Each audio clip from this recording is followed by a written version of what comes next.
Welcome to Horror Makes Us Happy, the podcast where we ask the question, what is it about horror that makes us happy? Your hosts are Steve Becker and myself, Chris Whitman, and you can find out more about us at our website, horrormakesushappy.com. Before we get started, this is the trigger warning.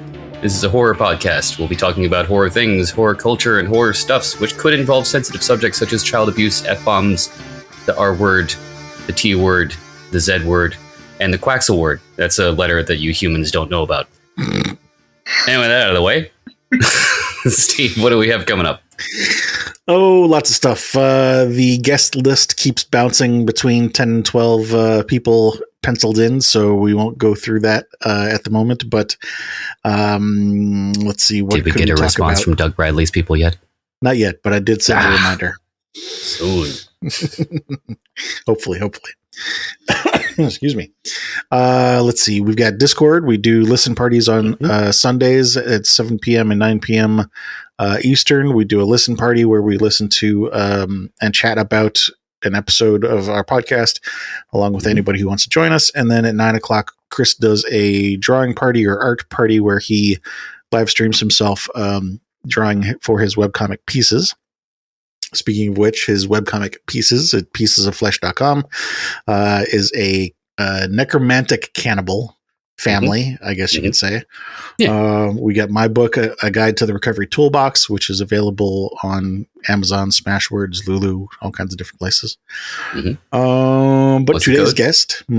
What's the code for the book? Probably won't be active anymore since this is going to air after that has ended. Oh, but it had 69 in it, and every time you said it, I said nice. I can't do that anymore. Well, you just did. Okay, nice. Anyway, our guest for today. Yes, Mr. Edward Flora, author of The Triangle Forest and Ropes in the Attic. Welcome. Yeah, thanks for having me. I'm excited to be here. Our pleasure. I don't know how much of the theme of the interview we discussed beforehand. I did give you a little bit of a handout at StokerCon, which I think is where I met you. But the general theme of this is we talk about what it is that you have loved with the horror genre from childhood through adulthood, and then talk about any common themes that keep coming up. But that said, it's not meant to be a therapy session. So if there's anything that you don't want to answer, you just say pass and we'll move on. But starting with childhood, what are some of your earliest memories of scary things? Oh, wow. Well, I was actually talking to my girlfriend about this pretty recently, but one of my earliest memories was I had this moment of sleep paralysis when I was younger, and it's never happened since, but there was this one instance where I was younger, maybe like 7 or 8 years old, and I just remember like a face like next to my bed as I was sleeping, and I couldn't move, and it was kind of like a nondescript, like pale face. But it was just hanging out there, just watching. It was very weird. And it was oddly small. It wasn't like, a human face. But yeah, that was like one of the earliest things that I could remember of like something that scared me. Interesting. Yeah, that's a different take on the dark figure sleep paralysis. I was going to ask, was it a disembodied head? But it was like smaller than a normal head too, right? Yeah, it was smaller, and it was like kind of peeking over like the side of the bed. So, if you're laying there, it was kind of like, coming from the floor, and I kind of like, so I'm like, oh, this is not fun. Yeah. Well, on the other hand, glad to hear that this is not continued through life. Yes. That could make things a little less comfortable. Anything else jump out to you from childhood? Maybe books or stories or movies? Well, there's one scene. So to preface, in childhood, I was a little bit sheltered, so I didn't really have early exposure to like horror movies and things like that. But I did find a way. I do remember the first Nightmare on Elm Street film. I think it was Tina's death scene specifically with Freddy in the alleyway, and with his arms like stretching out and kind of like you don't really see exactly what he is, but the silhouette. That was like one of the earliest things that I'm like, oh my god, that's very creepy, And I grew up in Brooklyn where there's a lot of alleyways and stuff like that, so kind of walking home and like that sort of thing. I'm like, is there something like in the alley, that sort of thing. Great. Yeah. Stretch Armstrong Freddy is truly a thing to behold. Yeah, I'm like, this is weird. Stretching reality as well as his arms. Yeah. Mm-hmm. Some of our guests have reported sort of a dividing line where prior to the dividing line, they were afraid of horror. And then after that dividing line, they were now a fan of horror or excited or found joy in that. These two things that you just mentioned, were they both like fear, or where was that dividing line from you? Where did that come in? Or was that not until later? I think definitely fear to start out with. Mm-hmm. I had an older, so we kind of lived in like a 3-family house, 3-story walk up. And so I had an older cousin who was like 8 years older than me, and he lived on like the 3rd floor. And so he was kind of like my gateway to, horror and like good music and things like that, where I didn't really have access to that. So I think the dividing line was kind of that. The original It film, I think it came out when I was very young. And the way it was spoken about in my family, it was like the scariest thing of all time. And so I hadn't seen it until later in life, but I just remember as a kid thinking like, oh my God, like I should never watch this because this is terrifying. The way it's spoken about in my family. Hush tone. Pennywise the clown, it's like stuff of nightmares. So I think, as a kid, just hearing it from word of mouth, just like how terrifying this thing is. And then like when I actually did watch it, I'm like, this is actually kind of just a fun movie. He's a fun clown. Yeah. How old were you when you saw it? Honestly, you're like 18 or 19, something like that. It's probably later. Okay. All right. I will make a note to come back to that a little bit later in the call. So one of the other things that you kind of touched on is family members being fans of horror. So you mentioned your cousin. Was anybody else in your family a fan of horror? No, actually not at all. Okay. Not uncommon. Yeah. And to this day, I'm still kind of the only one. Thanksgiving's always fun, I imagine. Why do you watch those crazy, terrible movies? Yeah, exactly. Did you participate in Halloween as a kid? A little bit, I dressed up here and there. A little bit of trick-or-treating, but it wasn't like an elaborate celebration. Not like now, we have like decorations and things like that around the house, so it's always fun, something to look forward to. Did you have a favorite costume or a least favorite costume? I don't know about favorite or least favorite, but the most memorable, I remember dressing up as Batman when I was in elementary school, and I thought it was the coolest thing. Okay. Nice. Yeah. Was it like classic blue and gray Batman or black Batman? Yeah, the classic. Yep. Nice. Other than the sleep paralysis, did you have any scary dreams as a kid or reoccurring dreams? A lot of dreams of falling. I remember this one dream specifically of like driving on a bridge that was more like a roller coaster than a bridge, and just like that feeling of falling. And then being chased by bats. That was another one that I had a lot. Okay. But yeah. You don't by any chance live on top of a cave, do you? Right? I am actually Batman. I knew it! But yeah, as far as the dreams or like sleep stuff, like the paralysis moment was pretty much the one that stood out the most to me. And I always took those other dreams as just like standard stuff, just everybody has that feeling of falling or, running slow, like that sort of thing during dreams. Oh yeah, falling, running slow, teeth falling out apparently. That one is really common, although I've never understood why. Yeah, that's one that was actually big in my family. I come from an Italian background, and apparently, like, broken teeth or teeth falling out, that's like a bad omen, like somebody's going to pass away or something like that. So that was always a fear of just like teeth things. I've read that it's symbolic of a loss of power. Yeah. Let's see. Was there ever a time in real life when you were actually terrified in real life of something as a child? I don't think so. Well, actually, so I come from a pretty religious background. That's not really what I subscribe to anymore, but I do remember my father specifically, he would have like these pamphlets where it's like end times and like all that. And I'm just like, oh my God, like, this is kind of crazy. Like the apocalypse is coming. And, I grew older and realized like, this is kind of silly. Yeah, I remember seeing those quite a bit when I was a kid too. You find them in like laundromats and all kinds of different places. Yeah. I'm like, what happened to you that you're, bringing this home? Like, are you good? Right. Oh, your father actually brought them home? Yeah. Okay. I wonder, was the fake dollar one around back then? Or that's more recent, isn't it? That's not ringing a bell, really. It's like a fake $20 bill, and you turn it over, and it's got this pitch for Christianity on the other side. Like, or I think it's $1 million bill, which makes it that much more believable. Right. I've seen a couple different denominations. Mhm. Let's see. Did you, flipping the question around, did you have any times in your childhood when you felt completely calm or safe or bliss?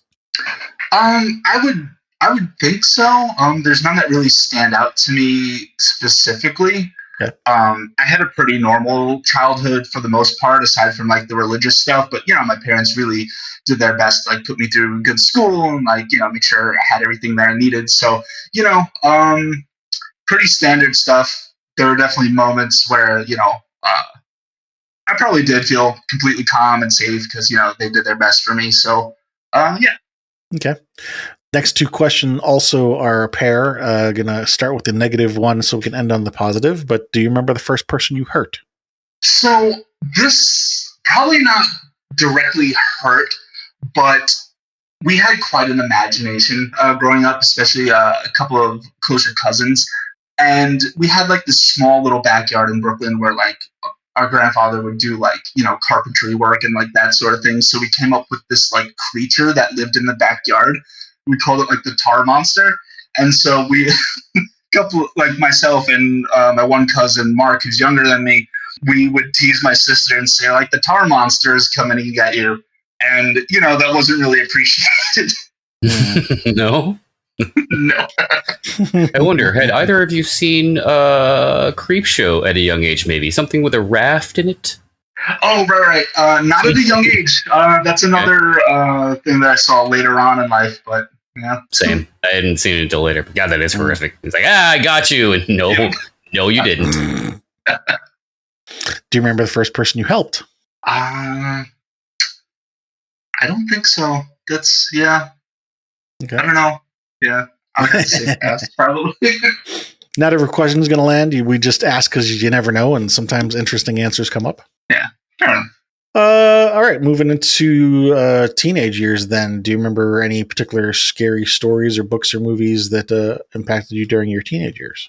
There was one thing in my teen years, and this was in 2004, so I was like later teens. I was maybe 16, but Bravo put out this list, the scariest movie moments.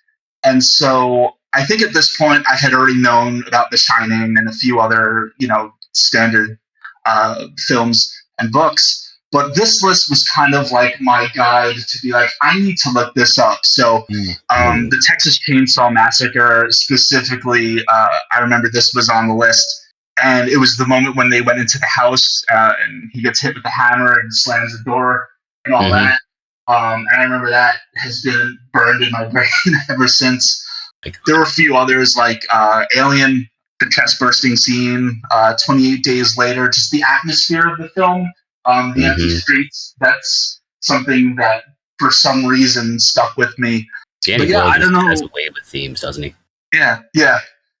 There was another film of his, The Beach, which wasn't necessarily horror, but the way it kind of. Do you remember that film? Yeah, I had never seen that until just recently. That's the one with Leo DiCaprio where they find the hidden beach, and that's like a horrors of humanity story right there. Because it seems like all fun, and it's almost like it reminded me of Hostel in a way, where like. Hostel, the first half of the movie is like spring break, fun, stupid kids doing dumb things, haha, and then murder, lots and lots of torture and murder. I saw that movie when it first came out, not knowing The Beach. Yeah. Wow. So when it's like that turn, we were just like, oh, yeah, right. Like it's not torture porn like Hostel, like I was saying, but no, it does take a turn. Like it's like kids having fun and being kids and doing things that they're not supposed to, and then holy shit, people are dying. What's happening? Yeah, if I remember correctly, I went with the girl I was dating at the time. Oh, that's a great fun movie. Yeah. The whole love triangle with him and the chick who helped them find the island. Yeah, that's a great date movie. Yeah, that was a lot of fun. I mean, I can't talk. I took a girl to The Exorcist at the beginning, so there's that. When Bricktop vomited flies, I think the mood was ruined. Well, you took the wrong girl then. It's her fault. Yes. So, excuse me. Going back to Edward, what was it that stood out to you about the beach? Just the way it devolved at the end. Yeah. What people could turn into. I think that was scarier than any of the horror movies that I had just listed. Just what people could do to each other when in a desperate situation. Yeah. It's an interesting develop of appreciation of horror. Like I didn't really start getting into people being the real evil movies until later on in my adulthood. But to see that in your late teens or even any teens, like kind of opens that door of people are shitty. Oh yeah. Yeah, and even more so, I think it's interesting something that you said a second ago about in a desperate situation. It's also, maybe not in that movie, but in real life, the question of it being a perceived situation too, because there have been times in my life where I have I've moved around a lot, and I've lived in New Jersey, just outside of New York, Philly, Chicago, Milwaukee, and also in Florida. And when I was in middle school, I got into hip hop and also high school. And there was a lot of conversation at that time about the things that were being discussed in the hip hop lyrics, which was in some respects educational because people around the country could talk about what was going on local to them. But one of the sort of downsides about the gangster rap part of it is that, and I wasn't aware of this in the moment, but it didn't become clear to me until later, that I had moved from the New York, New Jersey area down to a part of Florida. And when I got there, there were apparently some riots going on Southside St. Pete, and people were telling me, oh yeah, don't go down there, it's dangerous. And to make a long story short, I wound up down there by accident. But I was looking around and I'm going, isn't that bad? Yeah. I'm like, compared to where I just came from, this is nice. You guys can have yards and your own houses, and like there's space between the houses. Like you guys got it good. I mean, I counted a full 5 seconds without a gunshot. This is not that bad. Right. And so what that made me understand was the concept of perceived danger as opposed to maybe potentially, real danger. That, the kind of the situation with the beach of, I don't remember the exact situation in that movie, but there could be that conversation between what is really a desperate situation and what is just a bunch of people who think they're in a desperate situation. You know what I'm saying? Okay. Yeah. I see that a lot in like Lord of the Flies-esque situations like that, where people they go from 1 to 11 way too quick. Like it's not that bad. You can see now Lord of the Flies. It's kind of funny because I was going to bring up, is it The Mist or The Fog, the Stephen King movie? Oh yeah, the ending. Yep. Well, but here's the thing. Steve situation. Well, but here's the thing. So in both cases, with that and Lord of the Flies, in a way, that's kind of a bad example because as far as the people in those stories were, as far as those characters were concerned, it really was a bad situation. They didn't know that they were going to get out of that alive. True. You know what I'm saying? And maybe that is kind of what I'm saying, but also with both of those stories, as the viewer who has more of a viewpoint than the characters inside, like we kind of know after the fact that, the kids, for example, on the island got saved or whatever, but I'm kind of talking in circles here. I feel like I think I've made my point. Point made. Yes. Yes. Okay. So Texas Chainsaw, Alien, 28 Days Later. Anything else jump out to you in your teenage years? As far as movies, books, that was pretty much it. Like I said, other things I kind of discovered a little bit later in my 20s. But as far as my teen years, I would say music had a big influence on me. Like you mentioned, getting into hip hop. In the early 2000s, I was getting into metal, death metal, metalcore, like that sort of thing. Specifically, like the MySpace stuff. Mhm. I don't know if you guys have heard of like, Job for a Cowboy, things like that. Also on the death metal side, like Carcass and Cannibal Corpse, like that sort of thing. So Okay. I was going from like, the Beatles and the Doors to that. And so the transition for me, it kind of did something similar to like watching a horror movie would do, especially the way the vocals would be, where it's this kind of like guttural, monstrous vocal style. First, hearing that, it's like, oh my god, this is terrifying. But Mhm. there's something like cathartic about it to kind of not necessarily relate to, but just consuming this media. It was like, oh, this is cool. Like I kind of like this, darker form of music. So I think as far as teen years, I was pretty influenced by that stuff. I started playing guitar, starting my own bands, that sort of thing. And so I think, metal music and horror are kind of parallel in that regard. Definitely. But yeah, I think I was pretty influenced by that stuff as well, especially in my teen years. I can relate. I didn't get into, how can I say this? My father played guitar, and so we listened to things like the Beatles and Hendrix and stuff like that, Zeppelin growing up. And I did eventually end up learning how to play guitar after I graduated high school. Was when I think maybe my senior year was when the Black Album had come out. Actually, my senior year was amazing because like 10 different great albums had all dropped within like a 2-year period. It was like Nine Inch Nails, Pearl Jam, Stone Temple Pilots, Alice in Chains, Metallica, Soundgarden.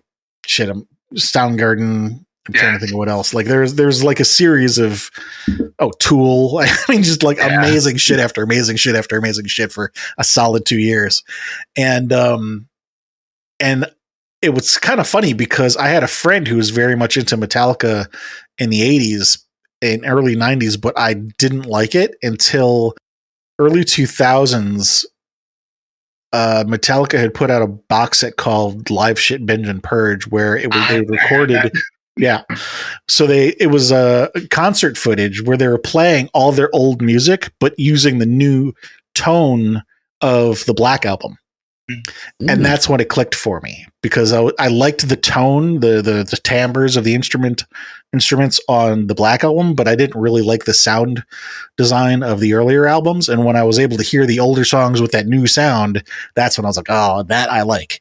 And cathartic was a good word for it because that's what I kind of picked up on too, was that it was very energetic. And it's kind of funny. There were certain hip hop songs, particularly in the early 90s, that had that same cathartic feeling, particularly Paris, Break the Grip of Shame. I remember just brought something out that was just like rawr kind of energy. Let's see. So teenage years, did you participate in Halloween in the teens? I don't think so, to be honest with you. Okay. I think my Also teen not years uncommon. was, I think I was mostly focused on music at that point, getting through high school. Mm-hmm. I was very much at that point in my life looking forward to college and kind of doing my own thing. Mm-hmm. So, I don't think I was really thinking about, Halloween and that sort of thing. Right. Not uncommon. Not uncommon. I owe you a Coke. Let's see. Did you have any really scary dreams or reoccurring dreams as a teen? No, I didn't really dream as much as a teen. Okay. We'll do that. Yeah. Ever a time in real life something terrify you as a teen? Let me think.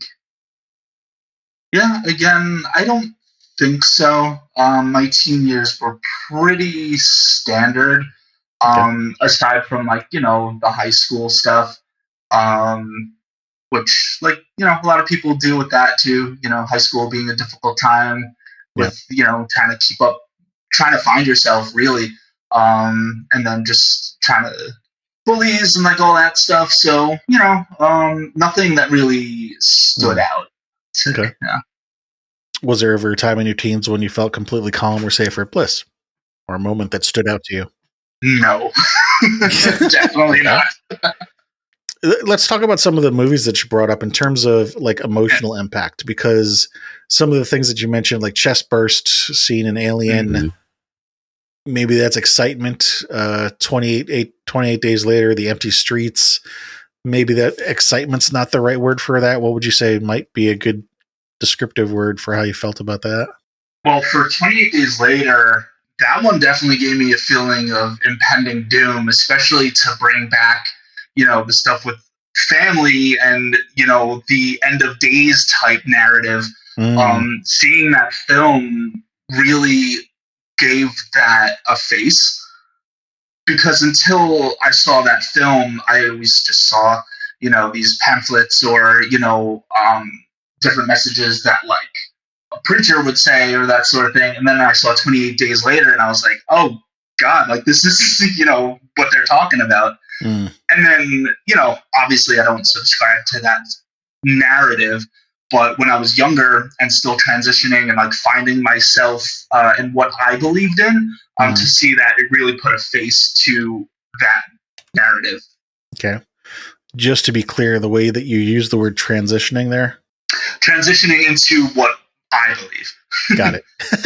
Yeah, like atheist. Okay. So.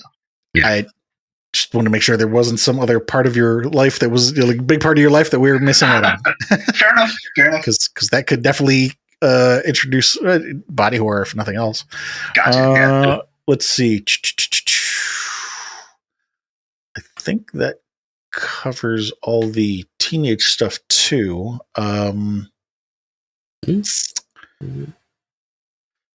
So yeah, we can do that quick.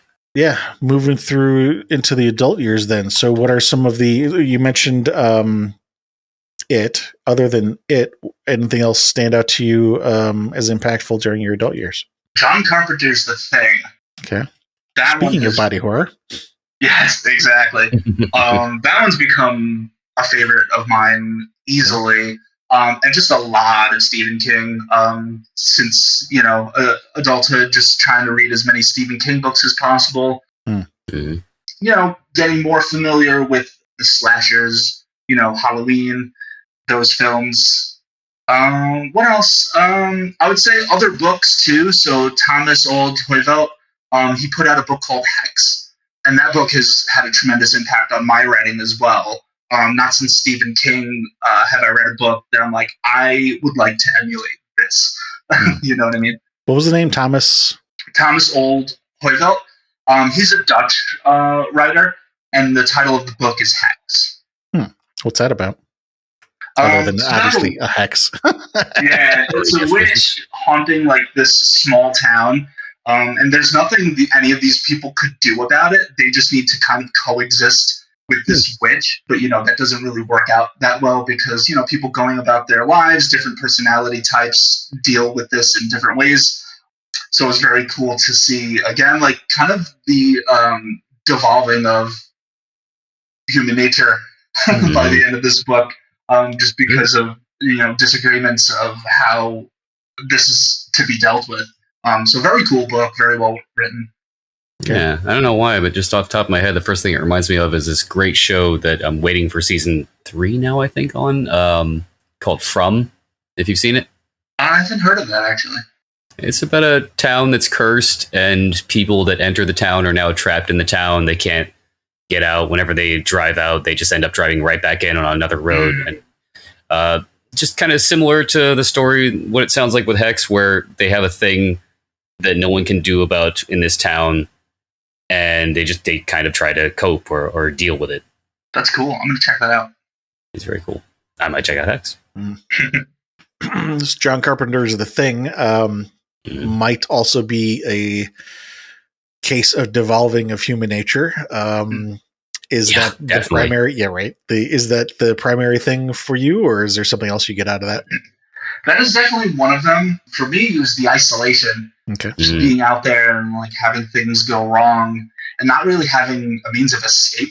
So that for me was pretty terrifying. And actually, on that note, I do want to bring up 2001: Space Odyssey, because that's another one where like isolation is the scariest thing in that, because things are going wrong, especially with like AI, this thing kind of taking over the ship, and they're so far away from safety. It's like there's no life vest, there's no way out of this thing. You're kind of just trapped dealing with this thing. So I think that was another thing that I think is underrated in terms of pure terror.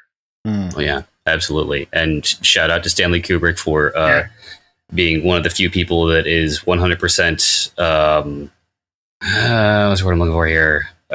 Committed, legitimate to how space actually acts. No sound in space, and that adds to the isolation of it in those space scenes. There is no sound in space because there's no atmosphere.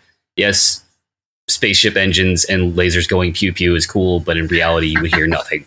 Right. But it does just add to that isolation every time there's a space scene, or like the when Hal vents all the oxygen from the ship. It's like, it's fucking creepy, the silence. Oh yeah. What about Halloween? Yeah, Halloween's a big deal here. Actually, I was referring to the movie in this case. Oh, gotcha. So yeah, as far as the movie, I don't know, it's just like a fun slasher. Okay. As an adult, I was just kind of playing catch up with all the films that I hadn't seen as a teen. So Halloween was one of them that really stuck out. John Carpenter, again, I just feel like it was such a well-made movie, and the soundtrack is iconic. Love Halloween. I liked the 2018 remake as well. I thought that was very well done. Yeah. Okay, now talking about the holiday. Got it. Yeah, the holiday is just a lot of fun. We do, horror movie marathons. We have, our pumpkins and lights and things that we put up around the house, and it's something to look forward to every year. Okay. Did you also make the mistake this year of putting your pumpkin out way too early? I had pumpkin soup by Halloween. I didn't have any real pumpkins this year. I had, the plastic ones, so I didn't have to worry about the spoils. That is a good idea. That's what I replaced it with. Yeah, I had to get a shovel. Do you go to like any costume parties or anything like that, or just hand out candy and that's it? Yep, pretty much. We keep it mostly low key. Okay, cool. I do want to go to the Pumpkin Blaze though. It's very close by to where I live. I think it's in like Sleepy Hollow or something like that. That is a bucket list thing for me. Pumpkin Blaze? Yeah, I think it's the Great Pumpkin Blaze. I think they just do like the lantern lights, that sort of thing. Oh, okay. So they don't just like get high and sit around pumpkins. No, different kind of blaze. I gotta say, this pumpkin spice is it's a Dune reference more than a. Pumpkin spice must flow. Yes. Let's see. Scary dreams as an adult? No, I really don't dream all that much as an adult, which I guess is a good thing. Okay. Anything terrifying in real life as an adult? I will say there was one thing which actually partially served as inspiration for the Triangle Forest. I think this happened in like 2012, 2013. I was driving out to the Poconos, a group of friends. We were having like a bachelor party out in the Poconos. So I was driving out there. And so it was middle of winter. There was a lot of snow. And I lost GPS signal. And my car got stuck. And I really didn't know which way to go at this point because I had no GPS signal. And I couldn't get my car out of the snow. I was, back and forth, just trying to shovel and all this. And there was this kind of weird detour path, like, which I could have taken, but it was kind of like on a downslope and I couldn't really see where it led to. Mm-hmm. This is how horror movies begin, Exactly. Yeah, so I'm like, do I do it or do I try to get my car out and turn back around? So I did end up just turning back around and, getting out of there and finding a GPS signal. But that moment where it's like, oh, I'm very stuck right now, kind of got the imagination going of like, what's actually down there in that detour, It was a good 10 or 15 minutes of, I don't know what to do right now. And so I think the isolation of that too it definitely stuck with me. Because I was like, what if, I was out here at night, or what if I couldn't get my car out? That was pretty scary, like a real life thing. Understandable. Yeah. You chose wisely. Yes. In this case, though, it didn't introduce any new fears. It just kind of triggered existing ones. Yes. Let's see. In any time in your adult life when you're completely calm or safe or at bliss. Yeah, for sure. This was something that I've definitely worked on a lot as an adult. There was a moment specifically in late 2020. I took a little solo road trip from New York to Chicago. It wasn't anything major, but it was kind of the first time where I just kind of drove off on my own. And, just the feeling of being on the road like that and not really having a plan, it was pretty exciting for me. And it kind of gave me like a lot of hope for like what I could do in the future. Because, in 2020, a lot of people were down. Things were, you were there. Not going well. But yeah, that moment definitely gave me a little bit of confidence as far as like what I could do. So that definitely stood out for me. You just kind of went on a solo road trip with no destination in mind. Yeah, just to kind of clear the mind and see where the road takes me. It did inspire another road trip actually. A year later, my girlfriend and we actually drove from New York to Colorado, and we stayed at the Stanley Hotel. So that was awesome. Oh, awesome! Yeah. Yeah, it's overlooking the movie. The real name is the Stanley Hotel? Yes. Yeah.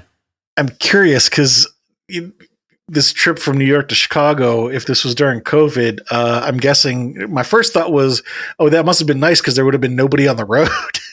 Yeah. Well, this was later. This was November of 2020. Okay. So things had eased up a little bit, but, there was still, I had my mask, taking precautions and all that. But it was definitely an easy drive.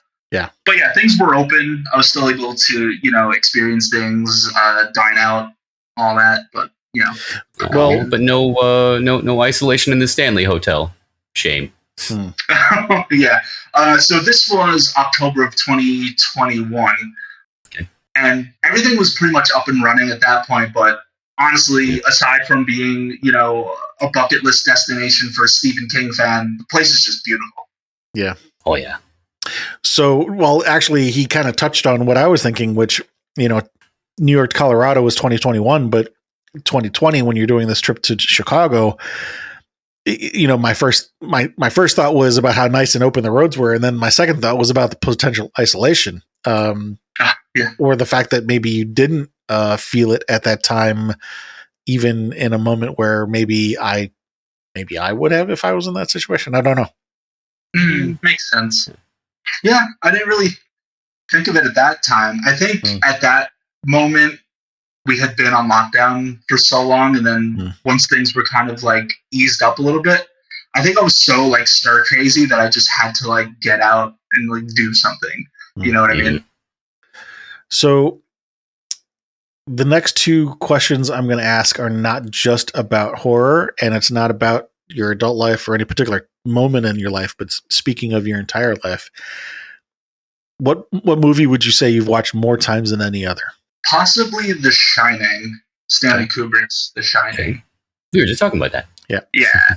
That was the first horror movie that I've ever seen, and it's just something that I've put on, I think, at least once a year ever since. As is tradition. Would you say that's your favorite horror movie? Is it just the one that you've seen most often? I think it's my favorite horror movie, either that or The Thing. If we broaden that out to not just favorite horror movie, but favorite movie, is it still your favorite movie, or is there something else that would take that spot? It's in the conversation, but I will say The Truman Show is up there too. That's another film that I revisit quite often, and I just love. What do you like about that? Well, Jim Carrey's great, and then just the end. It's so hopeful, him getting out.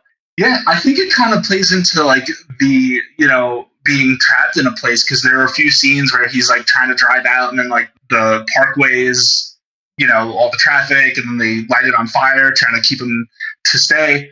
So that actually falls under the same category as a few of the other isolation tropes. Right. But I just think it's a great movie. I think that's one of his best performances. Absolutely. Like you say, this one at least has a hopeful ending. Yes. I do love Planes, Trains, and Automobiles too. That's another one that I frequent. What do you like about that one? That one's just a fun movie. Like John Candy's like awesome. Every scene is just we were watching it the other day, and each scene that came on, I'm like, this is the best scene. No, this is the best scene. I don't think any film makes me laugh the way that one does. There are definitely two scenes that stand out for me on that one, and I'm sure you know both of them. You're fucked. Yeah, that being one of them. The other one is there's not pillows. I just love John Candy clearing his throat before they're going to bed. Oh yeah, that too. Yeah. For like a half hour. Yeah. He's just like, okay. I get it. Do you have a least favorite movie? Oh man, that's a hard one. I may have to pass. I don't really think about that sort of thing too often. Yeah. Okay. Normally at this point, this is where I would point out, whatever common themes have kept coming up. And then we could talk about that. I think the one thing that has been coming up the most has been the isolation and devolving of human nature. But I also feel like this conversation's gone a lot faster than most of ours do. And I'm wondering if there's sort of two ways to look at being a fan of horror, and for lack of a better way to put it, I would say maybe one is trauma based and the other is joy based. And it sounds like the vibe I'm getting from you is that there's a lot of joy, but we haven't really talked about that a whole lot. Like the main thing that we've talked about is the things about the paranoia and the devolving of human nature and the end of days kind of thing. Is there some aspect of horror that speaks to some sort of part of like joy to you, or am I off on that? Yeah, well, I think bringing it back to Stephen King's It, just the dynamic of the Losers Club, the friendships. I think that story does friendship better than almost anything in any genre. It really does. It seems genuine. Yeah, like the nostalgia. I think that's definitely a source of joy for me, just seeing the way that those characters interact and like truly love each other. It's great. I don't know how you both feel about the new It films, Chapter 1 and Chapter 2, but I like them. I thought they were great, and I thought the casting was great, and seeing those characters interact really, it was special, I can't speak for Chris, but for myself, I would phrase it this way: that if the original It didn't exist, the new ones would be pretty good. Yeah. But the fact that the original one exists kind of takes the other one down just a half a notch, because it's like there's that nostalgia factor. Well, not just that, but like Tim Curry is like I can't remember Skarsgård. Like he's good, but like Tim Curry. I mean, come on. So it's because there's that. I said no contest. Yeah. It's only because there's the comparison. Like if the comparison wasn't there, it'd be great. It maybe not great, but like really good. Tough shoes to fill, Exactly. Yeah. Definitely. I respect to Bill Skarsgård because he can do that walleye thing that I can also do. Yes. It is very different. I feel like you can't really compare. And I think that this happens a lot with The Shining too, because a lot of people who love the book don't like the Kubrick film. Yeah, they left so much out apparently of the hedge maze and other such things. Which, I look at it as two different things. I love both. I love the film. I love the book. Yeah. But as far as a good film, like I think it's one of the best films ever made. I would be interested to see like a newer, I don't want to say remake, but like in the last 10 years, movies have, prior to the last 10 years, like if you got a movie, it was one movie and that's it. Like, but then you've got things like now Lord of the Rings is a trilogy. Star Wars is 3 fucking trilogies. Like there's the concept. Dune is 2 movies now. There's the concept of splitting up a story into, something larger. And so for all the stuff that got left out of The Shining, I would be interested to see if they made it into 2 movies, what would that be? Or if they made it a trilogy, what would that be? Like but I think there's some potential there. But I mean, there's Dr. Sleep. but that's not exactly a revisiting of the original story. Right. That's again just one movie kind of thing. So I think there might be potential there, but of course there's always, as is always the case, there's always potential to screw things up too. So that's a cool idea, actually, like to reboot the original film, and then if we were to do a trilogy, like Doctor Sleep could be the third film, almost split The Shining into two, to kind of explore the family background and all that, and then a second movie at the Overlook, and then end it with Dr. Sleep. Mike Flanagan, if you're listening, do it. Make Dr. Sleep the end book, and then just make 2 prequel movies. Yes, do it. Do you see any common threads about what kinds of horror you like? Cannibalism, occult, metaphysical? I do like sci-fi stuff. John Carpenter's The Thing, and I grew up a big Star Wars fan, so moving into horror, when I started getting into that, I kind of liked Alien a lot, The Thing, and like I mentioned, 2001 Space Odyssey, even though it's not really horror, there are things that are scary about that. I also, like a good ghost story. I think it's classic. I think those kind of stories are a good foundation for like character studies. Mm-hmm. A lot of my favorite books, like The Shining, they deal with how the characters are dealing with, scary stuff that's going on. So I think books and movies with a good family dynamic, that always kind of sticks out to me. You mentioned sci-fi, Star Wars, Alien 2001. You didn't mention the other one that comes up a lot, which would be Event Horizon. I have not seen that yet. Really? Okay. Yeah. It is on my list. It's on my list, but I haven't. Yeah. Fun fact, if you're a fan of the Warhammer 40k universe, it is considered by lots of fans as kind of a fanfic of that universe, because spaceship goes through kind of hell. Yeah. All right. So going back to what we had mentioned a minute ago about the common themes, isolation and devolving of human nature. Any idea why those things stand out to you as important topics, shall we say? I mean, we could go into the state of things right now and just the way people kind of behave in these kind of situations. I think, I don't directly seek those kind of themes out in my fiction, but I do feel like because of that, I am kind of drawn to those kind of stories, if that makes sense. Mm-hmm.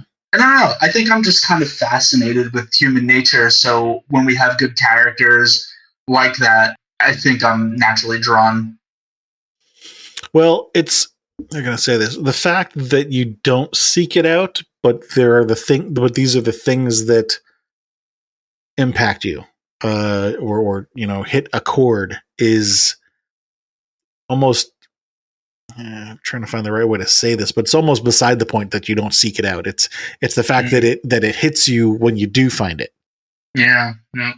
I know that you mentioned the thing there about your father bringing home those pamphlets, but I'm wondering if there's maybe some more background behind that, other than that we haven't talked about. I don't know if there's. Well, actually, so I don't remember how old I was at this point. I might have been an early teen. I might have been younger, but I went on this retreat through like one of the churches that we went to. Like we would always jump around to different churches. I guess my parents themselves were also trying to kind of find what worked for them, that sort of thing. But I went on this retreat, and I think this was like a turning point for me in my journey of figuring out that like I'm an atheist. But when they do this like talking in tongues thing, and then they like pray over you, and then whoever it is, they like fall to the ground and they're like having an experience. And this is not to take away from people who like, if religion is their thing, if it means something to them, this isn't to like discount that in any way. This is my own personal experience with this, but I went to something like that when I was younger, and they did the whole talking in tongues thing like with me and like praying over me and like all this, and I'm a young teen and I'm like, I don't feel anything. Yeah. You know what I mean? Like, I'm sorry, but like, I'm not overcome right now. So that was a moment where I was like, I think I have some questions that I'd like to ask. I guess this is not for me. Yeah, exactly. And I feel like I do kind of revisit that stuff, in my own writing, because it's not really something that I've spoken to my parents about. Just because, like I said, they tried their best. They were kind of figuring things out themselves. So I don't really hold that sort of thing against them. They just, had my best interests in mind. But I do like to explore that in my own writing. It's like trying a chocolate shake. I don't particularly like chocolate shake. It's okay. Not for me. Not for me. So when you say that you visit this in your own writing, what part of this are you visiting? Just the idea of things not being for somebody or something? Or I guess kind of, people following something they can't really see, something that's not really tangible.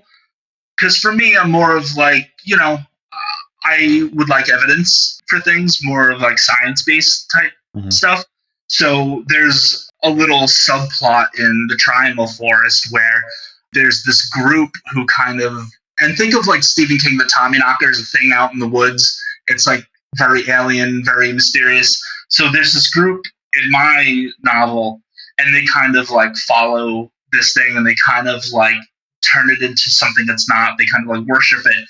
So I kind of take my experience from that retreat, and I'm like, what if this was something alien? Like, what if this was something tangible, and they're worshiping it, and they're kind of obsessing over it? How do we put the religious aspect into like the devolving of like human nature? Because in the book, people kind of throw caution to the wind and do anything to like follow this entity.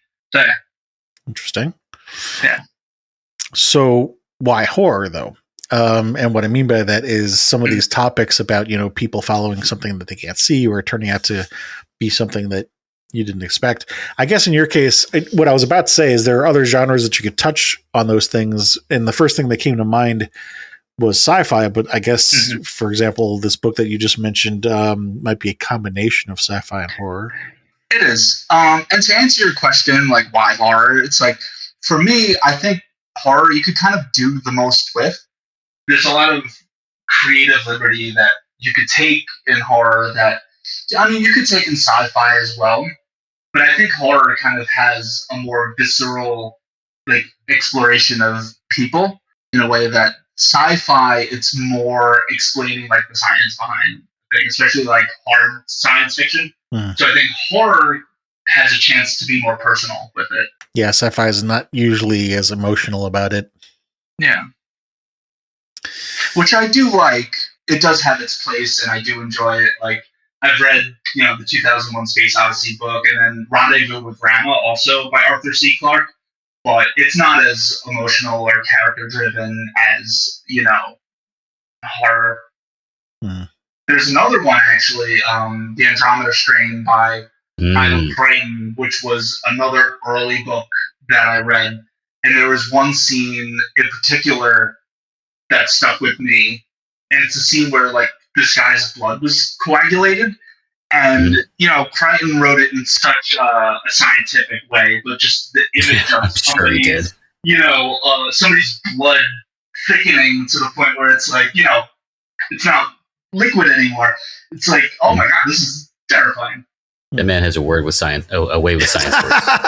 I'm going to have a word with science. A piece of my mind. Listen here, science. And another thing. No, Andromeda Strain was great, though. Yeah. I think I read a bit of the book. I saw the film. I don't know how close they were, but yeah, that was another very effective scene in the film when they cut that guy's wrist open and just dirt pours out. Yep. Well, is there anything that you've thought of during the call that might be relevant but hasn't come up, or maybe something you thought of saying and then the conversation took a left turn? You didn't get a chance to say it? I don't think so. I think we covered pretty much everything I had in mind. Okay. We've had a good conversation. I think we came to some interesting stuff for you. I mean, in terms of both, historical background and what speaks to you and what you're exploring in your own work. Mm-hmm. Thank you very much for your time, and Also say thank you to anybody out there listening. Please do visit us at Try that again. Thank you for your time, and thank you to anybody else out there listening. Please do come visit us at Horror Mix. Oh, you know what? Before I even do that, I forgot to give you a spot to pitch what you're currently working on. Yeah. Why don't we do that first? Yes. Cool. Yeah, so I'm working on several projects. Obviously, still promoting The Triangle Forest, which is out on Audible as well. The audiobook is very cool. But, working on 3 books right now, but the momentum is currently on this folk horror story that I've been working on. I just finished a first draft, so it's going to my editor in May. I don't think it'll be ready in time for release for next year, but I'm pretty excited about it. I haven't really written folk horror before, and it's always kind of been a goal of mine to kind of create, a fictional town, a fictional world. Like, I'm a big Stephen King fan, so, Derry, Castle Rock, that's kind of what I aspire to be in terms of an author. So I'm kind of doing that now with this new book, so I'm very excited to see where this goes. I am working on a couple of other things. I have another novel in works that's not supernatural at all, and that's the first time I've kind of done that. That's more of like a character study, exploring like memory loss, things like that. So that's very exciting. And I have another one going that's kind of like dark fiction, a little dark fantasy, a little bit like The Dark Tower, Stephen King. So a little bit of everything. Yeah, like Mad Max meets The Dark Tower, kind of following a former race car driver, like an Indy 500 guy who is making his way across the country for something specific, which I won't get into, but just kind of trying to touch on different genres within horror. So it's been fun. Yeah, keeping busy. We will put together a bio page for you, and I'll get together with you offline to get whatever you want on the bio page, and we'll include links to whatever you want, and that way listeners can come check out what you're doing, because this actually won't air until next year, so they can check out the links and then catch up with what you're doing at that point. Perfect. Okay, now, thank you for your time, and thank you to anybody out there listening. Please do come visit us at horrormixushappy.com. You can check out Edward's bio page and other things. There's link to our Discord and links to merch and all kinds of fun stuff like that. Support us on Patreon, or just tell a friend.